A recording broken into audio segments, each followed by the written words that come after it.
So moving on from there, Dramatic Effect, please. Number 5 song of the year, we have Love It If We Made It by the 1975. Speaking of phenomenal vocal performances, he gives probably the most emotionally charged, passionate vocals on this. As much as the subject matter of other songs might be really powerful to someone, he shows it through every single word he says. And it was something throughout their latest album that, even though I did think the vocals were a strong point of it, he never quite reached this same quality of emotion throughout. And on top of that, you have some absolutely phenomenally dramatic synth lines on it, a really great subject matter on basically being the pessimistic anthem of, you know what, the world sucks. And I know the world sucks. But if we could make it, that would be great. If we could do something, that would be great. But I know that the world is truly horrible. And I just got hit with a shoe.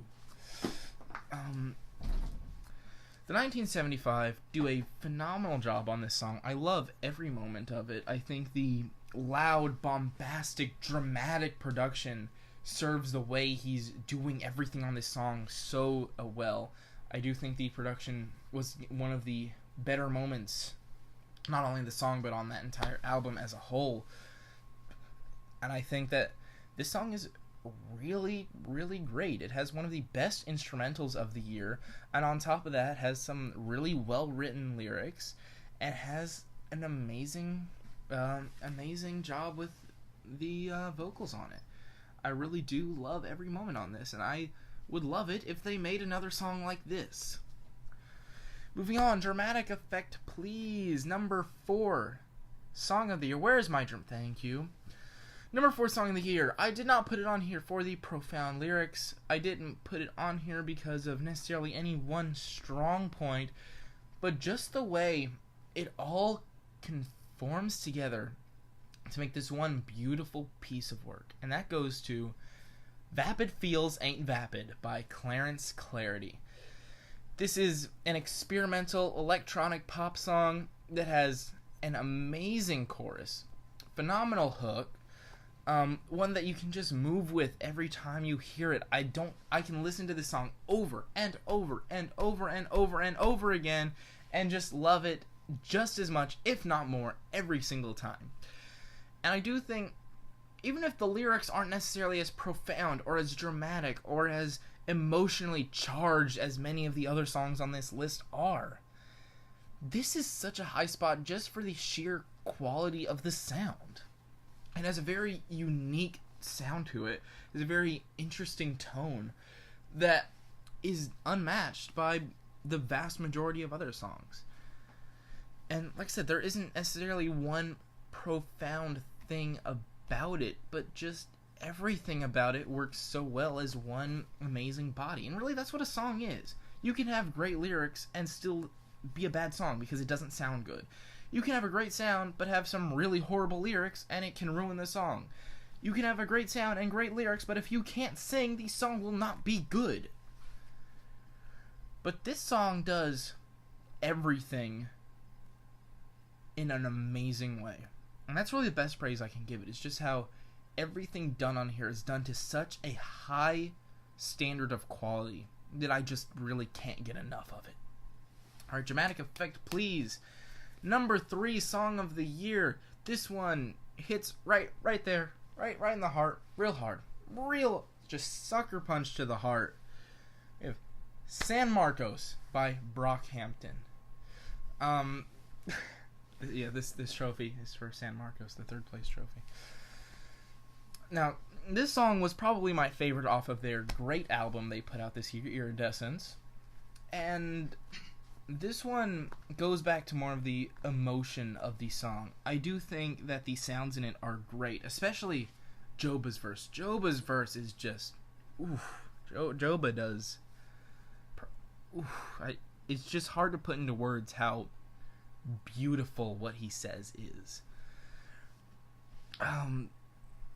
it's just something you need to listen to what he says, listen to how he says it, hear the sadness and the inflection that goes into every single syllable he spits out.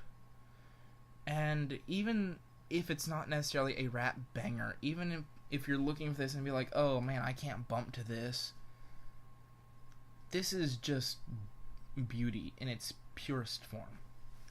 I love the choir at the end of it singing, I want more out of life than this, I want more, I want more. I think it suits the tone of the song very well with the various strings and acoustics that go into it. I do think this song sets itself apart from the rest of the album, which did have a good amount of bangers on it, but it does a great job setting itself apart as just this emotional powerhouse of a song.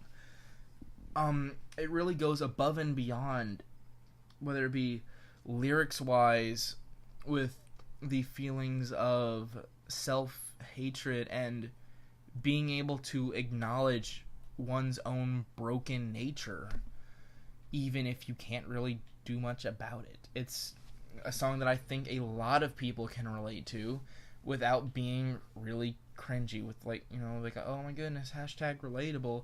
It does a great job of being relatable without being cringy.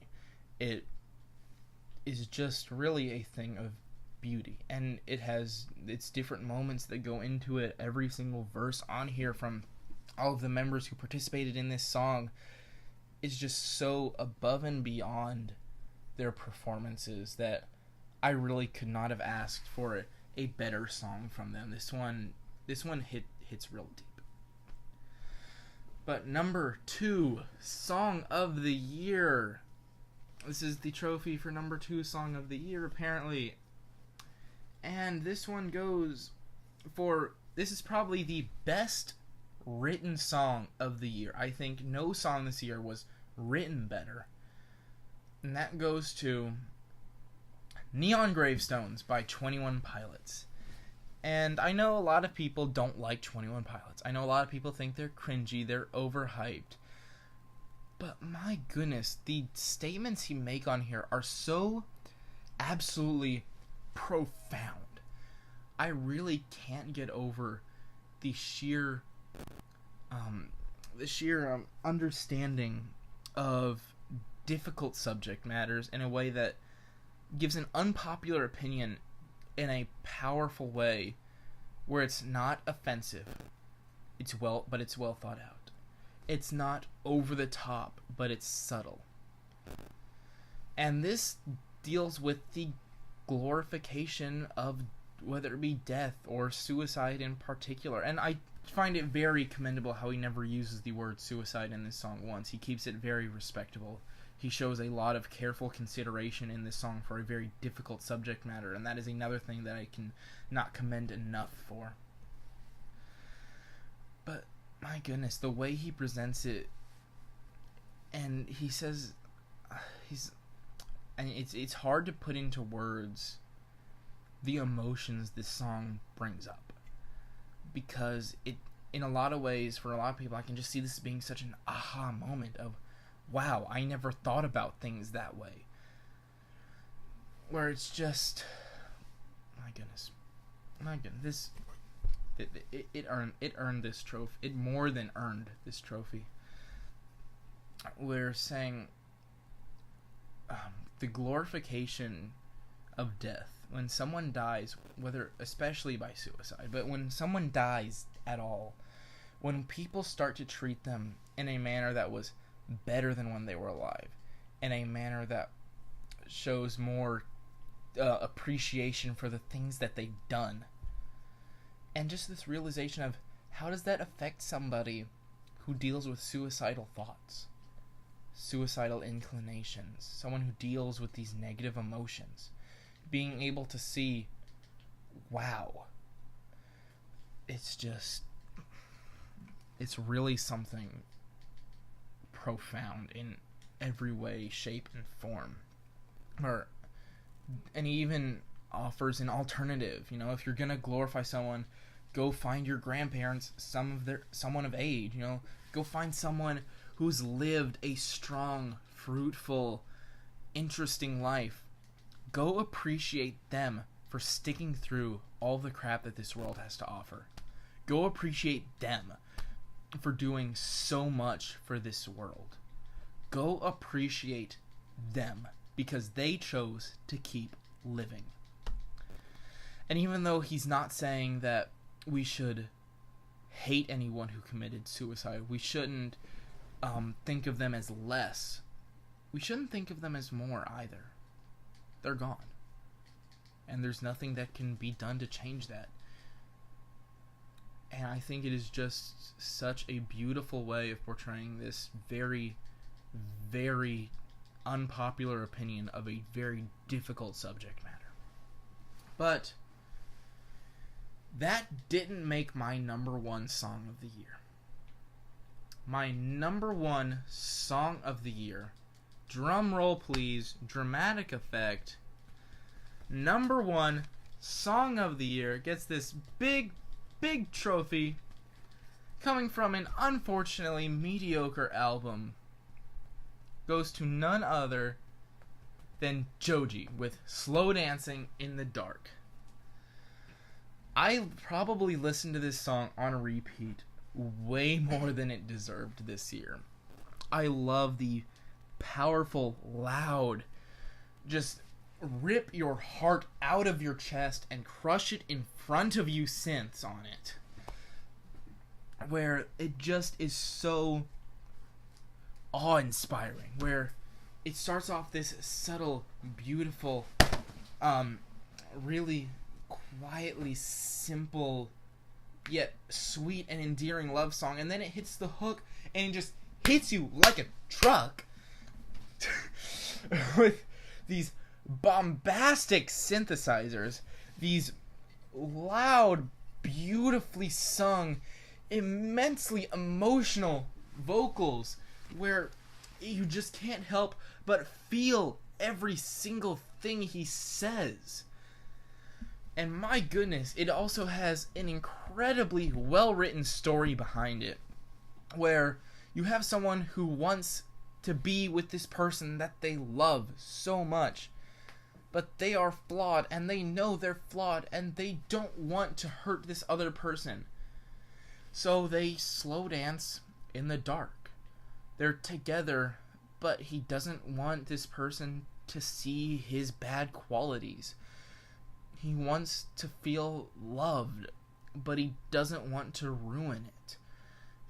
And it's not selfish as in, oh, I want to hide my bad qualities from someone. It's, I don't want to hurt this person. It's the sign of love, of endearment, where I really care about you so much that I don't want my personal flaws to cause myself to lose you. And I think just everything that went into this song was so perfectly done. The highly emotionally, yet still groovy and easy to move with synthesizers and instrumentals that go into this, complemented by an immensely powerful vocal performance on top of absolutely phenomenal lyrics, that I just couldn't see any song beating this for number one. And even though like I said, I think that Neon Gravestones was written better, and it did have a very interesting metaphor as well with neon gravestones, neon being something of beauty, with the gravestone representing death, of course. I just couldn't get over the beautiful production that went into Slow Dancing in the Dark, and I honestly couldn't compare, although it was soft, respectful, and subtle, the production that went into Neon Gravestones, I really just couldn't get past the immensely beautiful, probably best produced song of the year quality from Slow Dancing in the Dark. And really, I couldn't see anything else beating this. I do think it is that immensely phenomenal. So that being said, it has earned this trophy big time. As always, I did not listen to every single song this year. You can't expect me to. But what were some of your favorites that I didn't hit? What were some of the best songs this year that I missed? Be sure to tell me how wrong my opinion is in the comments. As always, what were your favorite songs this year? Put your list in the comments, and I'll see you in the next video.